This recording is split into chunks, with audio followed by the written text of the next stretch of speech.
Hi mga guys, it's me again, Irish Warde, a content creator and also a mom.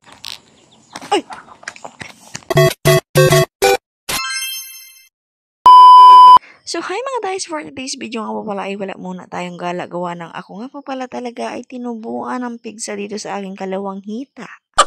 Na malapit-lapit nga po pala sa aking bandang puwet kaya naman ganyan nga talaga yung lakad ko. Yung tipong parang bagong tuli nga ako sa mga oras na yan kaya naman napakasakit talaga ng aking nararamdaman.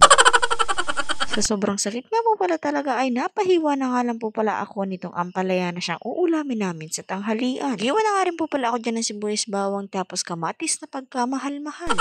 Tapos pagkatapos ko nga po palang pahiwa nga ay tinan over ko nga po pala sa aking partner ang pagluluto. Gawa ng kapag ako nga po pala talaga ang magluto ay baka hindi na nila kainin. So habang nagluluto nga po pala ang aking live-in partner, ako naman po ay nilinisan ko nga po pala itong Jenda nila Ate Mara gawa ng hinihiram ko nga po pala ito sa kanila. Pinabon ko na nga po pala yan tapos po ayan pagkatapos po niyan ay nagpunta nga rin po pala ako dun sa may bubuyan gawa ng dun ko nga po pala yan i-spray yan. Pagkatapos ko nga po palang linisan ng Jenda ay sinunod ko nga po pala itong RS nila gawa ng dito nga po pala ito nakaparking. Tapos yan habang wala nga po pala akong gawa ay linisan ko na nga rin po pala ito. Wala naman talaga akong gagawin kaya naman ito na nga talaga ang aking naisipan na linisan gawa ng syempre para nga din po pala sa content. Medyo masakit-sakit nga rin po pala talaga dyan yung pizza ko kaso wala nga po pala talaga sa akin mangyayari kung hindi nga po ako gagalaw. Masakit ng pizza ko.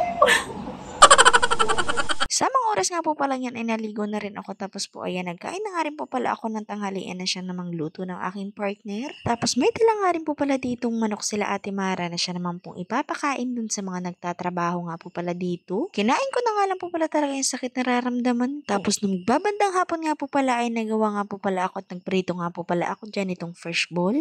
Nang nakakamiss nga rin po pala yung mga street foods dun sa diet pero bumili na nga lang po pala ako ng fishball gawa ng ito nga rin po pala ang isa sa paborito kong street foods. Gumawa na nga rin po pala ako dyan ng simpleng sauce na siya naman pong ipanglalagay ko dun sa fishball. Nga lang po pala talaga ang aming merienda for today's video. Syempre ang una ko nga po pala talagang tagatikim itong haning aking baby sweet. Nakakatawa naman gawa na ito nga po pala talagang aking anak ang siyang unang nagtitikim ng aking mga lutong prinito. Kala mo naman talaga kinakain ng batang yan pero minumulmulan nga lang po tapos pagkatapos nga po palang mulmulan ay itatapon na niya. Yung tipong akala mo talaga ay nilununok niya pero pinaganguya nga alam po. Tapos pagkatapos ay nakita nga po pala yung ama at sabay subo nga po pala dun sa bibig ng ama niya.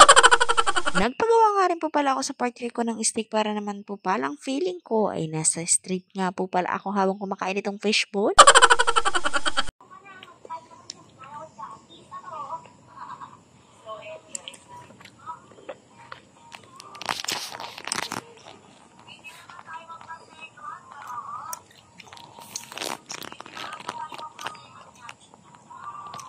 So habang nga po pala kami dyan ay kumakain ay nagkuha na nga rin po pala ako ng kanin na siya naman pong ipapartner namin dito at iuulam nga po pala yung fishball. Kayo rin po ba ay umuulam ng fishball sa kanin? Pagkatapos nga rin po pala namin kumain ay nagsama nga rin po pala kami dun sa papa niya gawa ng babahog nga po pala yung papa niya ng mga baboy at manok.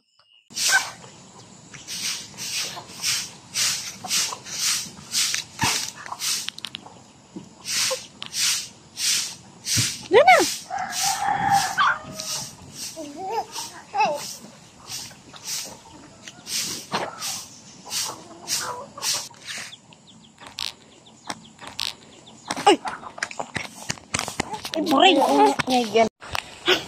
O, ingat ka naman kasi, anak.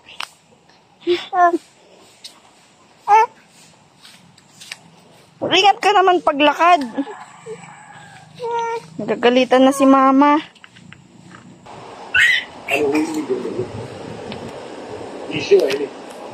Totoo nga na kapag ang bata nga po pala ay nakakapaglakad na ay diyan ka naman talaga mamamao sa kasasabi. Kaya naman sa mga tulad kong mommy ay handa niyo na nga rin po pala inyong mga bunganga at boses speaker para sa inyong mga chikiting. Good luck!